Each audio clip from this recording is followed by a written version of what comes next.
Discernimiento de los espíritus. Autor Juan Bautista Scaramelli. Capítulo 13. Se declaran las ilusiones con que el demonio engaña a las almas incautas, comenzando en este capítulo de las ilusiones que suceden en la oración. Entre las astucias y las ilusiones que borda el demonio, en daño de las almas, hay una gran diferencia. Las astucias son ardides y artes malignas para inducir el hombre al mal, que él conoce ser mal. Mas las ilusiones son artes fraudulentas para llevar el hombre al mal con apariencia de bien y para apartarlo del bien con apariencia del mal. Dice Isaías: ay de vosotros, que engañados de falsas apariencias llamáis bien al mal, y mal al bien. San Gregorio dice que debemos velar con sumo cuidado, para no dejarnos engañar del espíritu de la carne, el cual, como hemos visto, va siempre unido con el espíritu del demonio como su ministro. Cuando nos representa las culpas con semblante de virtudes, porque los tales pecados son más graves y más peligrosos, y trae para esto una muy buena razón. Si uno yerra, conociendo su culpa, después del error se humilla, se encoge, se confunde, y su mismo error lo incita al arrepentimiento y a la enmienda.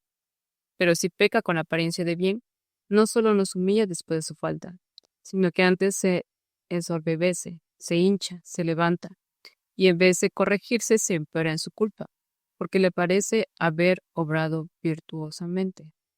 Ahora pues, estas ilusiones diabólicas pueden acaecer, y aún acaecen muchas veces en tiempos de la oración, y pueden suceder y suceden frecuentemente fuera de la oración acerca de la práctica de las virtudes y de los vicios, por lo cual conviene hablar separadamente para que cada uno sea cauto para sí y los directores para los otros.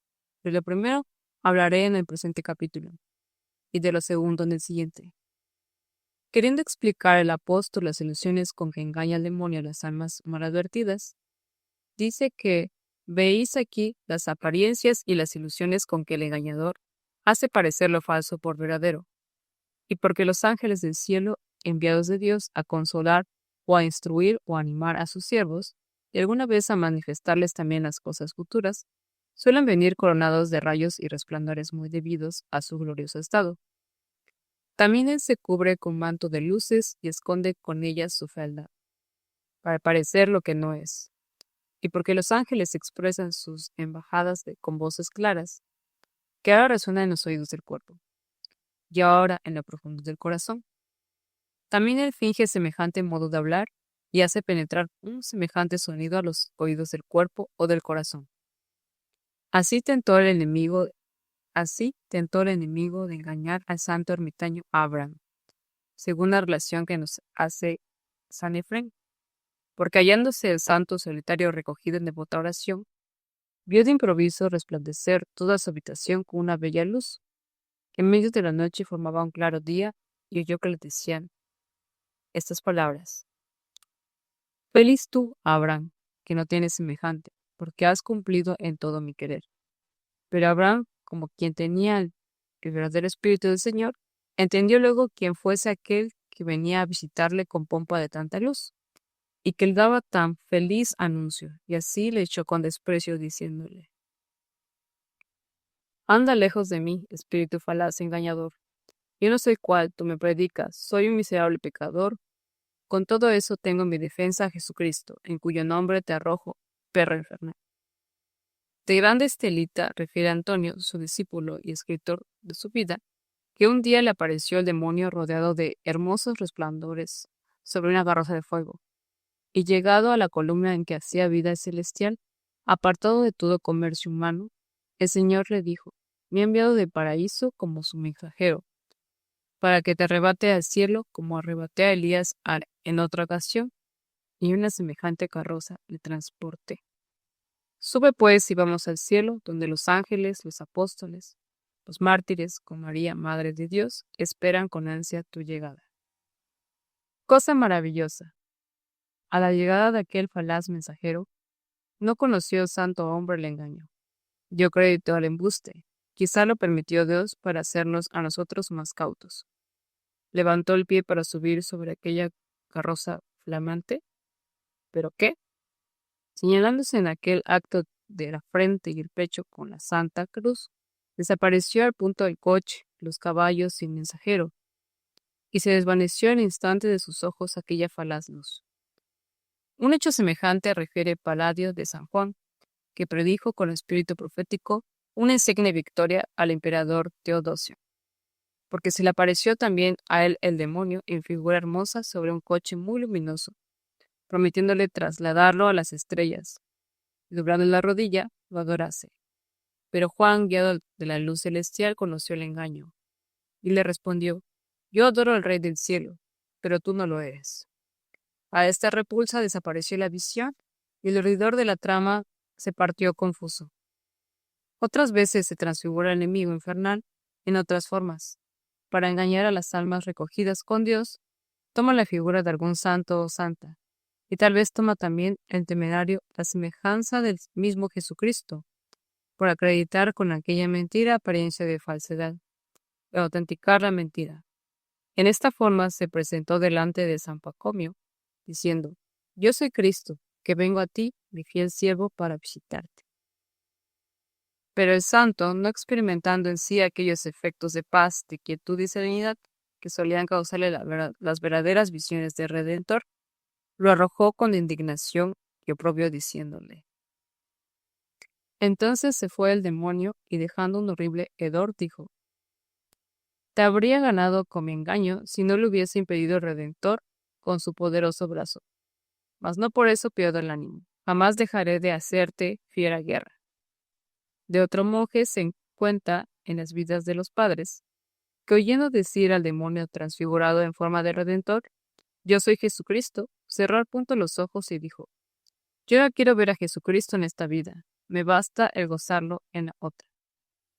Mas lo que en este particular debe llenarnos de un justo y santo temor es de saber que el demonio, con estos sus engaños, no solo ha alucinado los ojos de hombres santos, sino que tal vez los ha cegado totalmente. Es digno de lágrimas el caso que trae Paladio de Palante, monje de gran virtud. A este se le comenzó a aparecer el demonio en forma de ángel muy resplandeciente, y hallando creencia en el hombre simple, volvía frecuentemente a engañarle con estas lúcidas apariciones. De manera que el infeliz, pareciéndole ya que estaba introducido entre los coros de los ángeles y admitido a tratar familiarmente con ellos, se elevó con soberbia, como si ya hubiese llegado a ser uno de ellos. Entonces, el enemigo, viéndole tan dispuesto a recibir los engaños, le ganó del todo con otra muy fuerte ilusión. Púsele delante de los ojos una larguísima procesión de 1000 ángeles, todos con hachas encendidas y resplandecientes en las manos. Al fin de ella venía un personaje de más hermoso y decoroso aspecto, que representaba la persona de Cristo. A su llegada, uno de los ángeles que estaba a su lado, vuelto hacia el monje, le dijo: Valente Cristo, te ama tanto, que ha venido a visitarte acompañado de tan noble comitiva. Sal presto al encuentro y adórale profundamente. Salió al punto el monje de su celda y, postrado con la boca en tierra, adoró al diablo. En aquel acto se enseñoreó tanto de él el espíritu de la soberbia, que, habiendo entrado poco después en la iglesia con otros monjes, comenzó a decir de manera de un loco y desatinado: Yo no necesito de comulgar, porque hoy mismo he visto a Jesucristo con mis mismos ojos. Los monjes, al oír proposición tan impía, la ataron como a loco y le encerraron en una oscura cárcel. Ni son menos lastimosas las caídas que cuenta Casiano de monjes santos, pervertidos del demonio con falsas revelaciones y vanas representaciones. Llora él la ruina de un viejo Herón, el cual, después de 50 años de vida gastada en la soledad, lejos aún del comercio y conversación de los monjes, con tanta austeridad que hacía escrúpulo de alimentarse aún el día de Pascua con la mísera escudilla de lentejas, engañado al fin del demonio, pereció infelizmente, porque, dando crédito al ángel del infierno, transformando en ángel del paraíso, se arrojó a un profundísimo pozo, confiado en la palabra que le había dado el engañador, de que saldría sin lesión alguna. Y lo peor fue que, sacado de los monjes con gran trabajo, no quiso persuadirse en 3 días que sobrevivió que aquella había sido ilusión. ni detestarla aún experimentando en sí mismo sus funestos efectos. Y así después de tantos años de vida penitente, murió al fin impenitente. Se lamenta también de la perdición de aquel otro monje, que en el retiro, en la penitencia, en el estudio de la oración y de todas las demás virtudes se había aventajado a todos los otros monjes que vivían con él en la Mesopotamia, y después, iluso y engañado de las revelaciones y visiones diabólicas, se circuncidó y abandonada la religión católica, se pasó a la superstición de los judíos. Otros semejantes y lastimosos sucesos refiere este grave autor, los cuales demuestran claramente cuán ajeno debe estar uno de revelaciones, locuciones y visiones en que frecuentemente se transfigura el ángel de las tinieblas, para engañar a quien se muestra deseoso de semejantes cosas, y cuán diligentes deben ser los directores y cuán cautos de examinar semejantes cosas en sus discípulos. Pula también el demonio a las personas espirituales de otros modos menos sensibles y aparentes, pero no menos peligrosos. Hallándose uno en oración, entra él tal vez en lo interior, la ablanda el corazón con afectos tiernos, le enciende con un falso ardor y hace que prerrumba en un profluvio de lágrimas, para que sí crea que se halla en una muy buena y elevada oración, mientras está en una verdadera ilusión.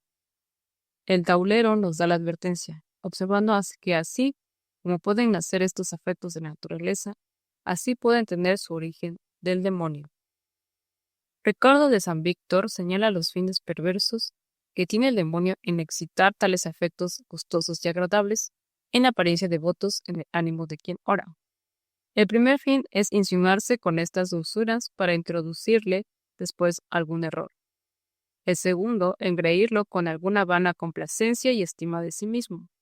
El tercero, debilitar poco a poco la naturaleza y enflaquecerla con el paso de tales afectos largamente continuados, por donde no puede continuar después de la oración, y otras cosas tocantes al divino servicio. En otra parte, el mismo santo doctor descubre otros fines malignos que tiene el demonio en urdir tales ilusiones. A más de la debilitación de la naturaleza, dice él mismo, tiene por mira enredar con aquel dulce cebo de afectos a la persona incauta para que, entregándose a ellos, deje otras obras de mayor gloria de Dios, o para que, pagada de semejantes sentimientos devotos, se repute con ellos ya perfecta y descuide de la consecución de la verdadera perfección. Tiene pues razón este grave doctor de dolerse de que sean tantos los que pocos prácticos de los caminos derechos del Señor y de la naturaleza de la divina gracia.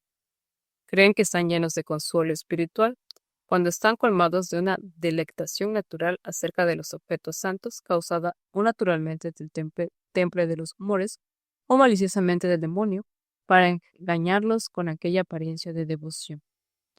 Por eso dice muy bien el sabio: bienaventurado aquel que siempre vive con humilde temor, lo que por muchas razones es verdaderísimo en nuestro caso. Lo primero, porque el temor y la humildad nos hacen cautos, cuidadosos y sospechosos acerca de las operaciones que suceden en tiempo de oración. Hace que las examinemos con cuidado por donde vengamos a descubrir las tramas de nuestros enemigos. Lo segundo, porque hacen que no nos fiemos de nosotros mismos, sino que nos descubramos a nuestros padres espirituales y a los hombres doctos y alumbrados de Dios, a quienes no es difícil el descubrir la mentira que viene tapada con la capa de la verdad.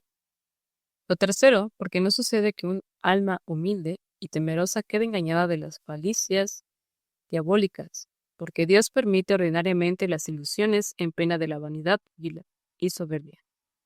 Santa Catalina de Bolonia confiesa de sí que por muchos meses estuvo ilusa del demonio, que se le aparecía disfrazado en la imagen de un crucifijo y de María Virgen, sin que ella en aquel tiempo descubriese jamás el oculto engaño. Con gran peligro de quedar engañada y pervertida, si Dios no le hubiese protegido con su poderosa mano, y dice que Dios permitió esto en castigo de una vana complacencia suya. Y aquí, antes de pasar adelante, es menester reflexionar sobre una cosa que, por ser poco observada de algunos, es ocasión de engaño. No es menos ilusión en tener por favores divinos las obras del demonio, que reputar por obras del demonio los favores de Dios. Esto segundo sucede a muchas personas, tal vez doctas, cuando debiendo decir su parecer acerca de personas extraordinariamente favorecidas de Dios, no se contentan con un juicio prudente fundado en buenas razones, sino que se utilizan mucho, temen sobradamente y al fin condenan por cosas diabólicas las obras más levantadas de la divina gracia, y no advierten que por demasiado temor de las ilusiones quedan ellos ilusos. En este error cayeron muchas veces los apóstoles, cuando aún no habían recibido del Espíritu Santo el don infuso de la discreción. Refiere San Lucas que, con tanto a las santas mujeres, a los apóstoles que habían visto el Redentor resucitado, ellos tuvieron aquellas vistas por fantasías y delirios de mujeres. En aquel caso, la ilusión no fue de las mujeres, sino de los apóstoles, porque como nota bien el padre Puente, no menos es error llamar visión a un delirio de la imaginación, que llamar delirio de la imaginación a una verdadera visión. Así como no se puede excusar de ilusión aquel reputar por fantasma la real presencia de Cristo, que venía caminando sobre las aguas. El padre maestro Juan de Ávila se adelanta aún más a reprender a ciertos directores muy incrédulos, y dice que tener por espíritu diabólico el espíritu bueno de Dios es una gran blasfemia, semejante a aquella en que cayeron los fariseos, atribuyendo al demonio las obras maravillosas del Salvador. Por eso es menester tener siempre delante de los ojos aquel célebre dicho, que todo exceso es vicioso. El ser demasiado fácil a creer en gracias extraordinarias es vicio, pero también es vicio el ser demasiado difícil. Muchas almas se hallan que están ilusas del demonio o de su fantasía, pero se encuentran también otras que son regaladas de Dios. En nuestros días, y por eso es menester ir por el camino del medio, no ser crédulo ni incrédulo. De otra suerte, caeremos nosotros en las ilusiones que tememos en nosotros. El camino del medio es, a mi ver, examinar bien las cosas y decidir sobre el fundamento de razones buenas y sólidas. Si bien convengo también yo en que en tales cosas extraordinarias es menester andar siempre un paso más atrás, pero que sea un paso y no mil. Esto presupuesto, ya veo que deseará el lector tener alguna regla para discernir los favores verdaderos de Dios de las ilusiones aparentes del demonio, a fin de poder hacer un justo juicio y asegurarse así y a otros de toda ilusión. Mas esta es una materia de tanta gravedad que pedía un muy largo tratado y no es posible digerirla en un breve parágrafo de una pequeña obrilla. Sin embargo, no quiero dejar de dar algunas señales que pueden dar luz a los directores para conocer cuando viene de Dios a favorecer a las almas o al demonio a engañarlas en sus oraciones. Divido estas contraseñas en dos clases. Las unas son aquellas que suceden en el mismo acto en que el alma recibe visiones, revelaciones, éxtasis y otras semejantes gracias extraordinarias, pues que todos los indicios suelen ser los mismos. Otras son las que quedan impresas en el alma después de recibidos los tales favores. Queriendo Dios visitar a alguna persona, o con apariciones externas, o con visiones internas, o con revelaciones proféticas, o con locuciones instructivas, o con otros modos desacostumbrados, al principio infunde temor en el ánimo, en cual para después inquietud, paz, tranquilidad, delectación y consuelo de espíritu, como se saca de muchas visiones y revelaciones que se refieren a las sagradas letras.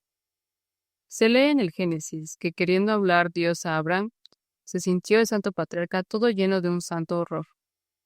¿Pero qué?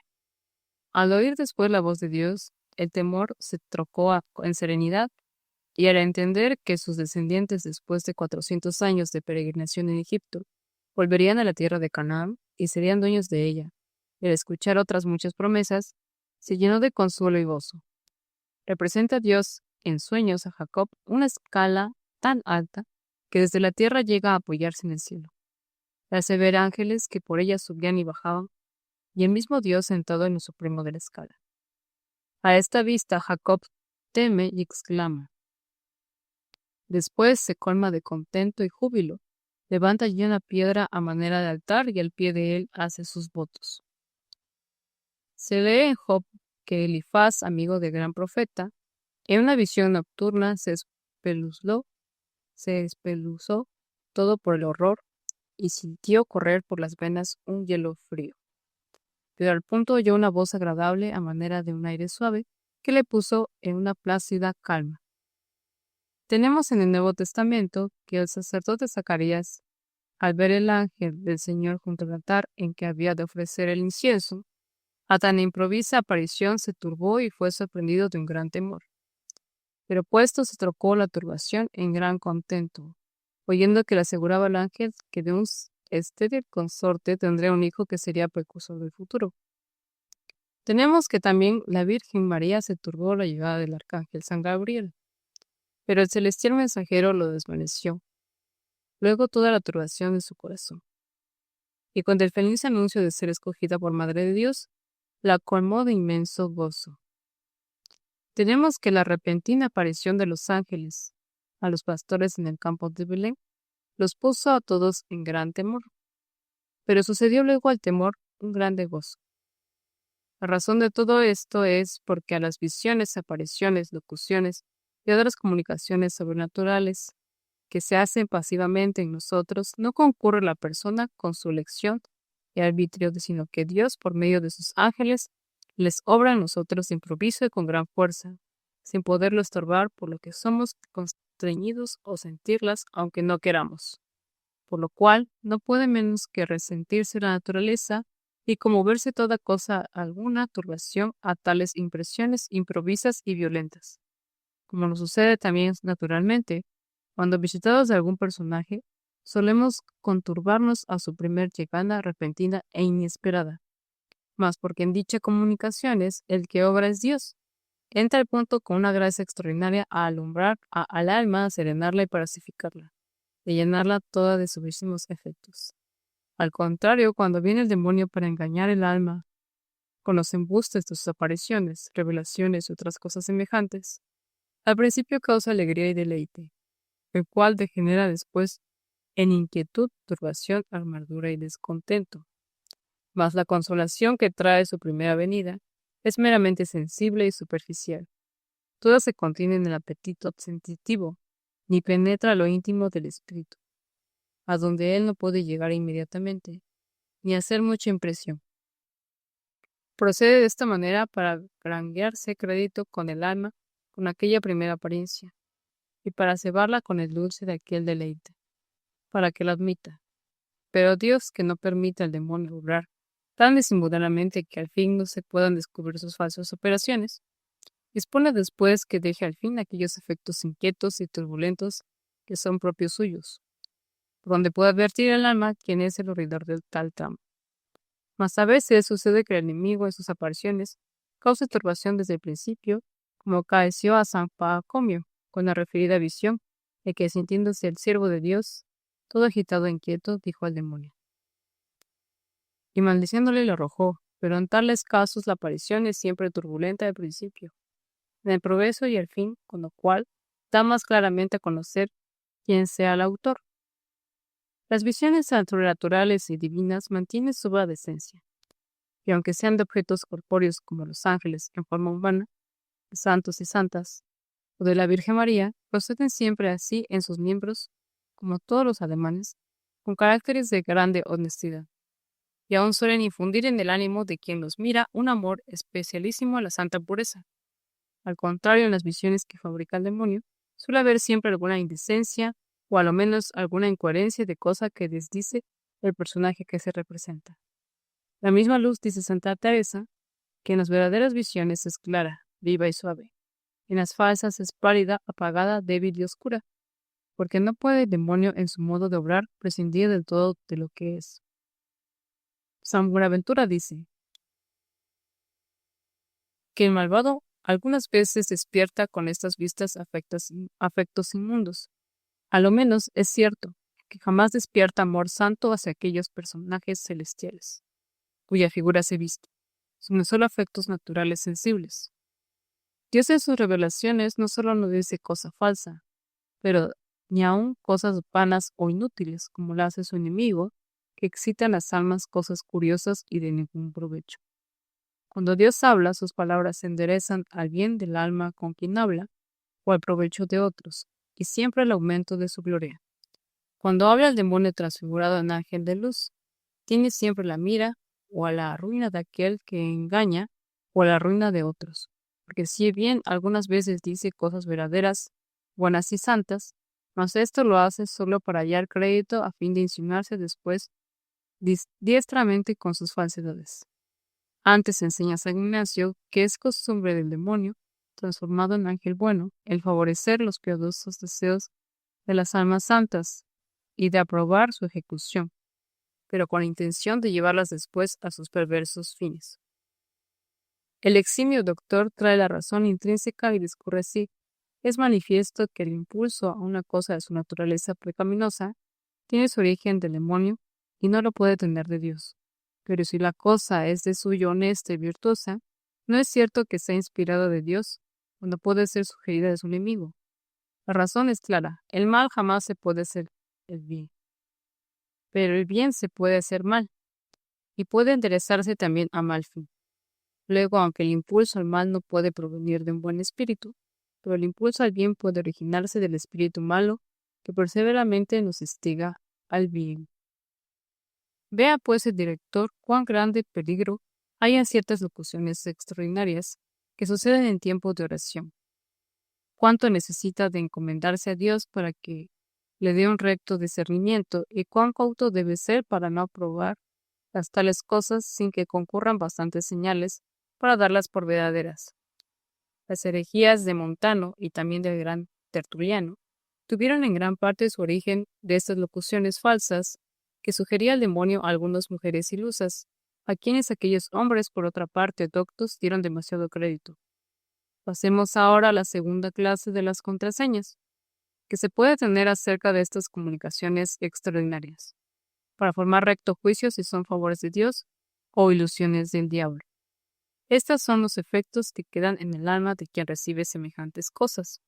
Las visiones y revelaciones verdaderas y todas las otras gracias sobrenaturales que da Dios a sus siervos dejan siempre impresa una muy profunda humildad, porque Dios, al mismo tiempo que ora en el alma cosas desacostumbradas, les infunde, como arriba dijimos, una viva luz con que reconocen su nada, y ven en sus miserias, y así no lo entienden.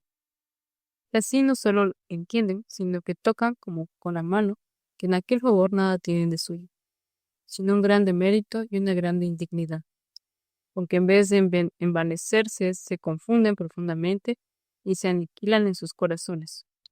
De aquí se sigue que las tales personas están muy ajenas de manifestar a cualquiera semejantes gracias, y tal vez llegan a tanto que escogieran antes la muerte, que rubor de ver descubiertos los regalos con que Dios las favorece. Si los descubren al director, como en realidad deben ser, se los manifiestan con suma repugnancia, impelidas solo del temor de ser engañadas. Tenemos en Ezequiel que Dios se hizo ver del profeta en el trono de su gloria, y él, confuso a aquella gloria vista, se postró con la boca sobre la tierra. Ni se atrevió a levantar la cara hasta que vino Dios a levantarlo de aquel humilde abatimiento. Así nos da Dios a entender que no levanta jamás las almas a vistas gloriosas sin haberlas postrado antes, y casi aniquilado con una profunda humildad. Pero no sucede lo mismo en ciertas vistas o locuciones con que el demonio pretende engañar a las personas devotas. Antes, todo lo contrario, deja siempre en el alma una cierta complacencia de sí misma, una cierta estima de verse favorecida de Dios, una cierta gana de propalar los tales favores con el pretexto de aprovechar a los prójimos y de dar gloria a Dios, una gran facilidad y aún un verdadero prurito de manifestar las tales cosas al confesor. En el acto mismo de manifestarlas ningún rubor experimenta. Deje largos discursos sobre ellas y jamás se sacia de hablar por el gusto que tiene de parecer alma escogida y privilegiada a los ojos del director. De la humildad que las gracias de Dios engendran en las almas de sus siervos proviene que si bien ellos se sienten asegurar de la luz celestial, sin embargo temen de sí mismos y se sujetan fácilmente al parecer de otros cuando se reprueba su espíritu. Por el contrario, la soberbia que engendran en las personas ilusas las operaciones diabólicas las hace pertinaces y presuntuosas, de manera que no es posible persuadirlas que están engañadas. Especialmente si volviendo muchas veces el demonio a meterles sus ilusiones, ha tomado ya posesión de sus espíritus. Por eso, hablando Dios a Ezequiel de los falsos profetas, que proseguían obstinados a confirmar sus ilusiones y sueños, de publicarlos con verdaderas profecías, en suma dicen Ian Ankerson, que queriendo el enemigo del género humano, transformado en ángel santo, engañar a alguno, se abre primero el camino con la soberbia, y después de haberlo engañado, aumenta tanto en él la altanería y presunción, que parece haberse vuelto loco y aún demonio de sí mismo, enseñándose así con sus ideas soberbias. Los favores divinos dejan siempre al alma recogida, muy dispuesta a elevarse con la mente a Dios y a esconderse en deseos de los bienes eternos. Dejan un gran desapego de los bienes terrenos, porque el alma conoce por experiencia que los deleites de la tierra no son comparables con los consuelos del cielo. Y así como el que tiene miel en la boca no siente la dulzura de otros manjares, así quien tiene en el alma el néctar suavísimo de las divinas dulzuras, cobra fastidio a las dulzuras viles y groseras de los sentidos. Al revés, las ilusiones diabólicas, después de que se han desvanecido, dejan el alma árida, seca, fría, inquieta, indispuesta para la oración y toda cosa buena. Y si la miserable se sintiera inclinada a algún bien, será a un bien aparente, viciado o del fin o del modo. Porque en la realidad de una causa pésima no puede resultar un afecto que sea absolutamente bueno. Las gracias extraordinarias que da Dios traen gran mansedumbre a quienes recibe, que la gran suavidad con que van juntas mitiga la aspereza de la irascible, la dulcifica y aplaca, de suerte que no se haya después fácil a conmoverse con algún enojo. Y en efecto, vemos con la experiencia que las personas que frecuentemente reciben de Dios tales favores y regalos suelen partarse con mucho agrado y blandura aun con los prójimos que les son molestos. No así las ilusiones de nuestros enemigos, que hacen a la persona áspera, fácil a la cólera, pronta a los resentimientos y aún tal vez a la venganza, encubierta con capa de celo. Tenemos de esto un gran ejemplo en el libro tercero de los Reyes. Josafat, rey de Judá, y Acab, rey de Israel, coligados contra el rey de Siria, ideaban hacerle una cruel guerra, pero quisieron consultar antes al profeta Michías sobre el éxito de la batalla. Puesto en oración, Michías vio a Dios sentado con gran majestad sobre un elevado trono, a cuyo alrededor asistían todos los personajes del cielo. Oyó a Dios que decía: ¿Quién será aquel que engañará a Acab, rey de Israel, para que ejecute la expedición militar que pretende y quede perdido en ella? Entonces se puso delante un espíritu del infierno y dijo: Yo le engañaré. ¿Y de qué manera? Replicó el Señor.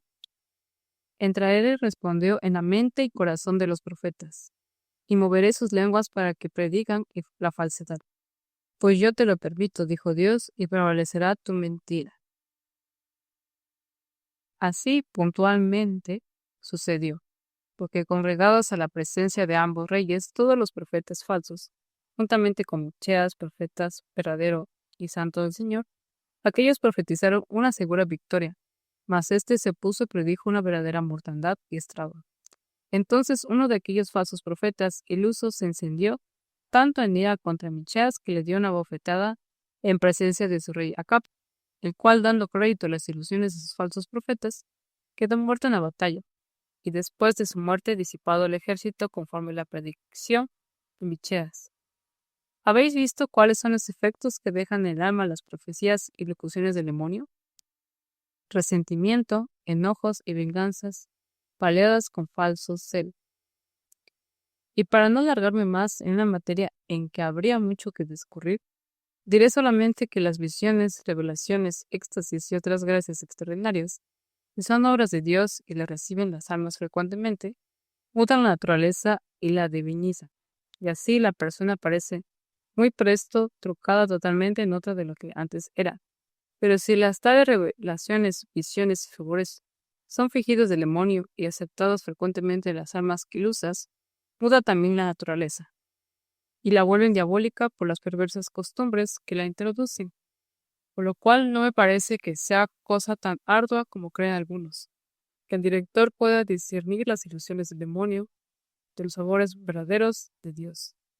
Si él es cauto, experto, diligente en examinar y humilde en pedir a Dios la luz de la discreción, como no es difícil a quien tiene ojos y luz el distinguir lo blanco de lo negro y lo hermoso de lo feo. Ahora queda que establecer lo que en esta materia es más importante. Quiero decir, los medios con que el hombre espiritual pueda librarse en su oración de las dichas ilusiones.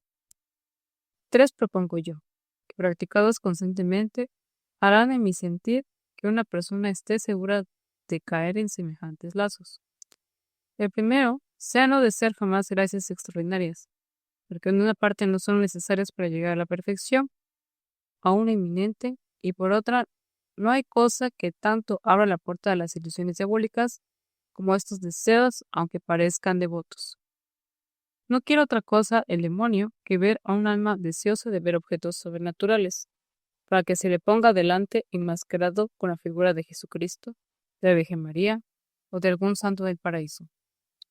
No busca otra cosa en malignos, sino que una alma esté muy ansiosa de saber, por caminos insólitos y extraordinarios, el éxito de sus negocios, ya sean temporales, ya espirituales, para que comience a hacerle sentir su voz mentirosa y dársele por maestro de muchas falsedades.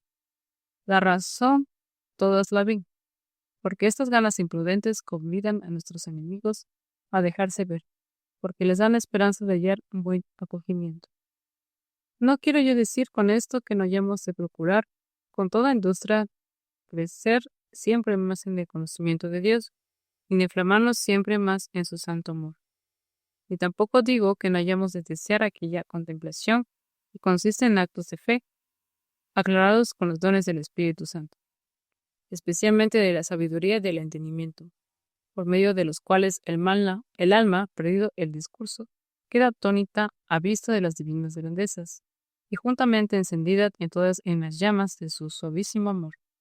En todo está mucho de favor, pero nada de peligro, porque esta es aquella mejor parte que Cristo tanto alabó en la Magdalena, y sobre que la defendió de la acusación de su hermana.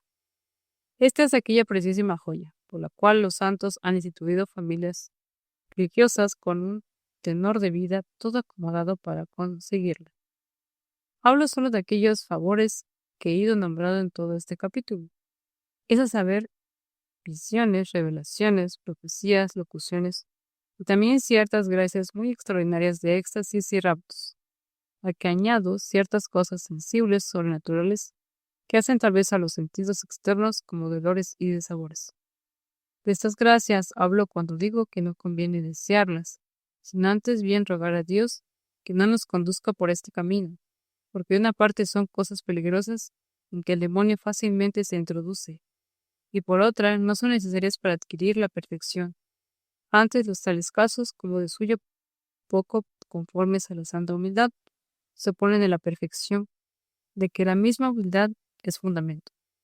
Digo más que son contrarios a los mismos favores a que aspiran, porque Dios no suele hacer esta suerte de gracias a quienes desean, sino a quien está muy lejos de desearlas. En confirmación de esto, quiero traer un dicho de Santa Teresa, cuya autoridad para mí tiene el peso de muchas razones. Después de haber declarado a la santa un cierto grado de contemplación, el cual por otra parte no es de aquellos más peligrosos que antes insinué, se pone a hablar con sus monjas de esta manera. Querréis, hijas mías, procurar luego tener esta oración, y tenéis razón, porque como he dicho, no acabo de entender cabalmente el alma la gracia de que aquí hace el Señor, y con cuánto amor la va acercando así. Después responde a su pregunta de este modo.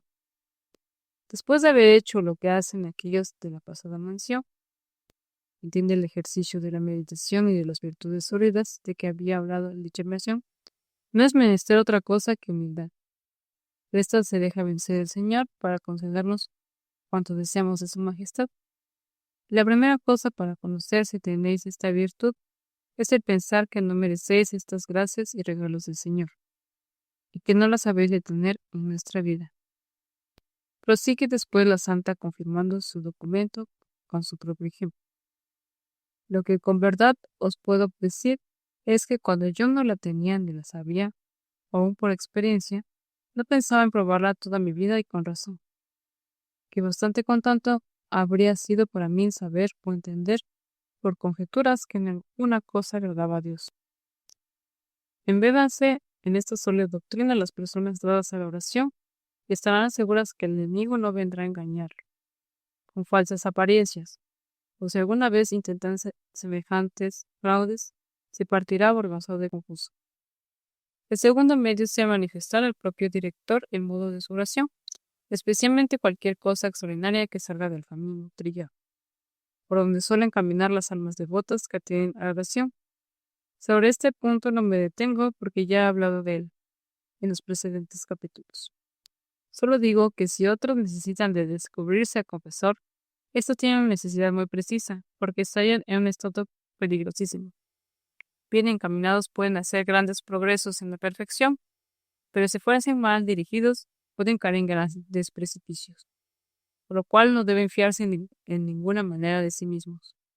El tercer medio, a mi parecer, el más seguro de todos, es que recibiendo algunas visiones, locuciones, profecías y otras cosas semejantes, tome los efectos buenos y santos que de tales gracias le quedan impresos en el alma, más de aquello que ha entendido o visto que se desnude, y ni piense ni haga reflexión sobre ello, sino prosigue caminando por la senda de las virtudes con la guía de la fe, como los demás cristianos.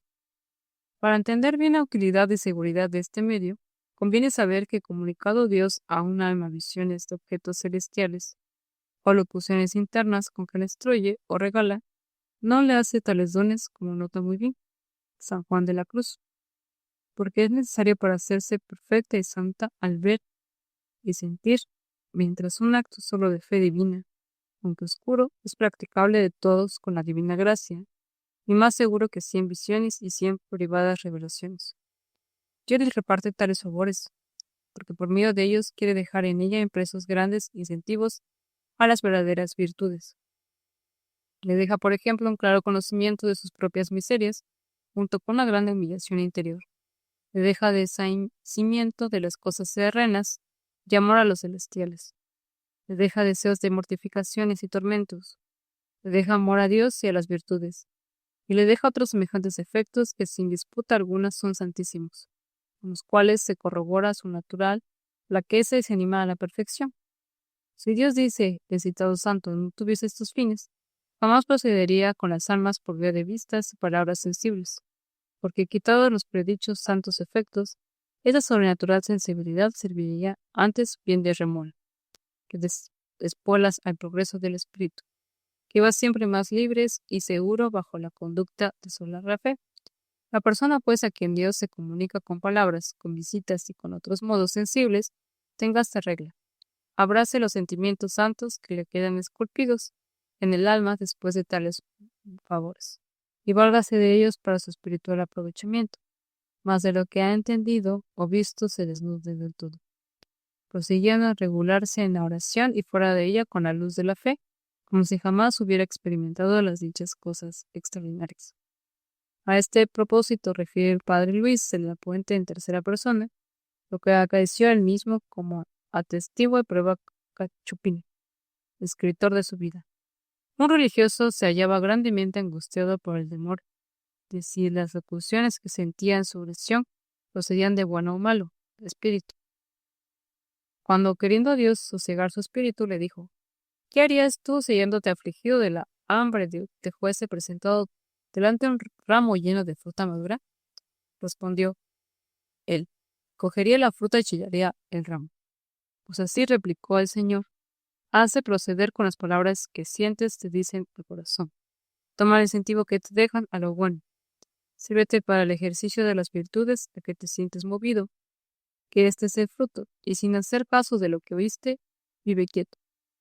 Y en la realidad este es el único modo de asegurarse en esta materia, porque si el que aparece o habla es el demonio, procediendo la persona de esta forma, no le puede causar algún daño, y si fuere Dios le resulta todo aquel provecho espiritual que él pretendía sacar y que es el fin de semejantes comunicaciones. Viniendo ahora a la práctica de este medio muy importante al buen régimen de tales almas, va el director así: en el caso en que se presente a sus pies alguna persona, a quien suceda ver personajes del cielo, o de oír voces internas, o experimentar otras cosas extraordinarias, arriba dichas, si él no puede asegurarse prudentemente de la calidad de su espíritu, o porque comience entonces a recibir las dichas gracias, o porque no de aquellas señales de buen espíritu que declare en el presente capítulo. Ordénale desde el principio que lo deseche todo, que divierta cuanto pueda la mente y el corazón de tales objetos, protestando no querer admitir semejantes cosas, y mándale aún que las rechace positivamente con la señal de la cruz, con la aspersión de agua bendita y con la invocación de Jesús, de María y sus santos protectores. En tal caso, si fuera el demonio el que viene a engañarla, presto se reiterará, no pudiendo sufrir el soberbio espíritu el verse constantemente despreciado. Pero si fuera Dios, no solo no se alejará, sino que multiplicará sus favores, porque no desagradas al Señor estas repulsas hechas por orden de sus ministros. Antes se complace de ver en su querida alma la obediencia y sujeción a sus directores. Gusto de ver que se reputa indigna de tales favores, y sobre todo lo es muy agradable el deshacimiento que muestra de tales dones por sí mismos, muy suaves y conformes al amor propio.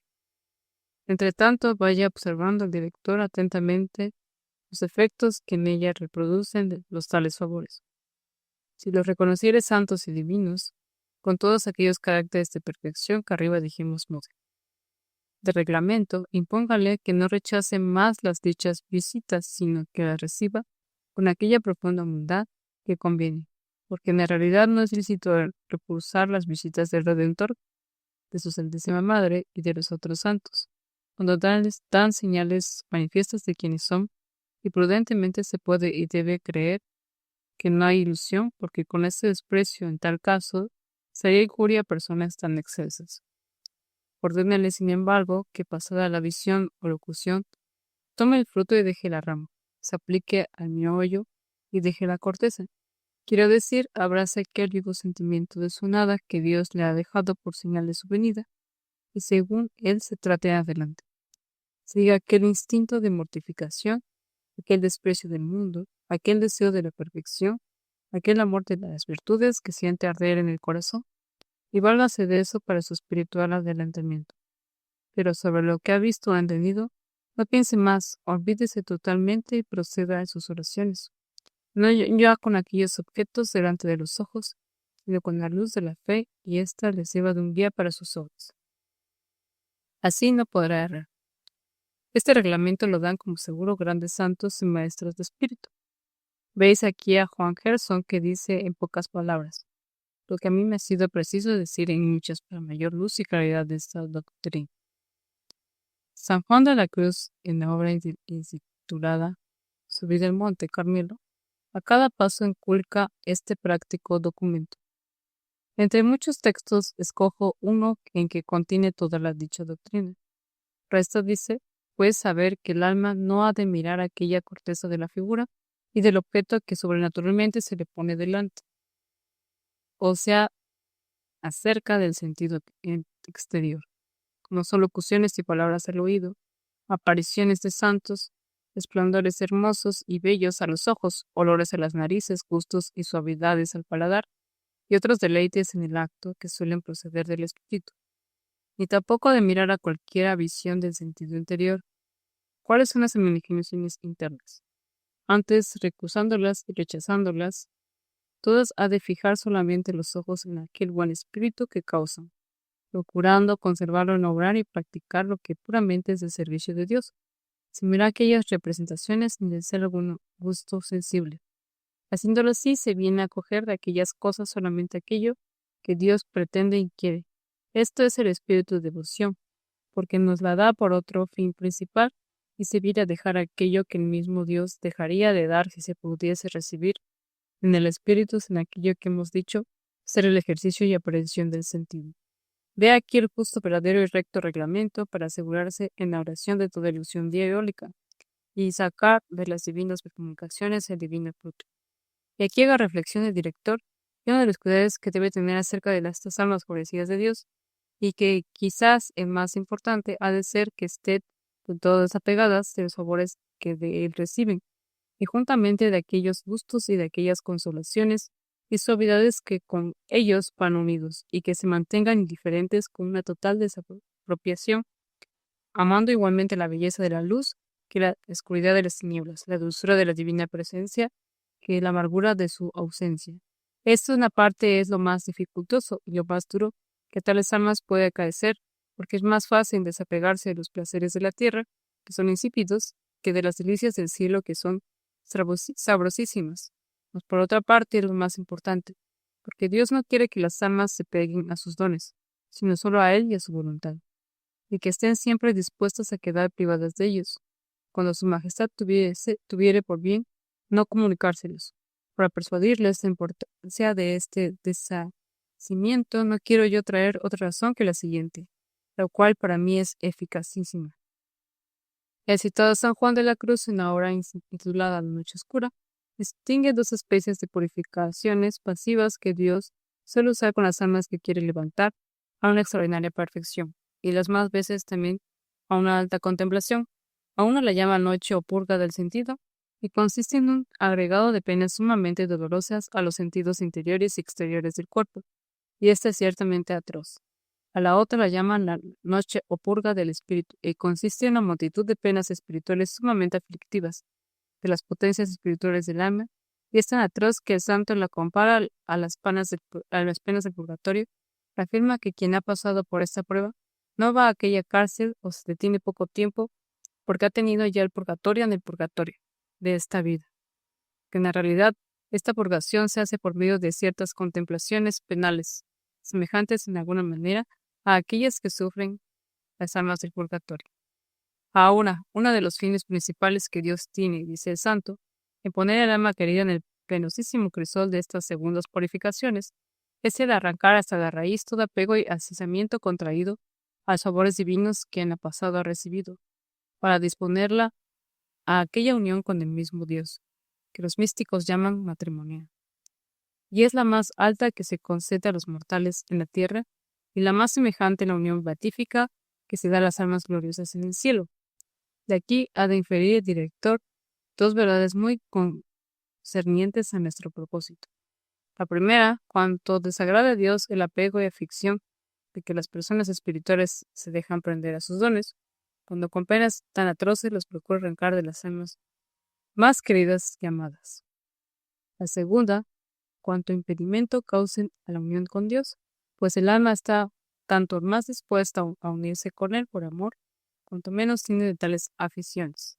Y para llegar a unión más favorecida y perfecta es menester que todas las sean arrancadas desde la raíz a fuerza de tremendas aflicciones, por lo cual procura el director mantenerlas siempre desnudas de los tales favores, con una tal indiferencia a todo lo que Dios quiere hacer de ella. En la divina voluntad hemos terminado este capítulo, rogando al Espíritu Santo nos ilumine la inteligencia para comprender la lectura. Que nuestra Madre la Virgen María les otorgue la gracia de la perseverancia para continuar con el siguiente capítulo. Bendiciones en la divina voluntad, paz y bien.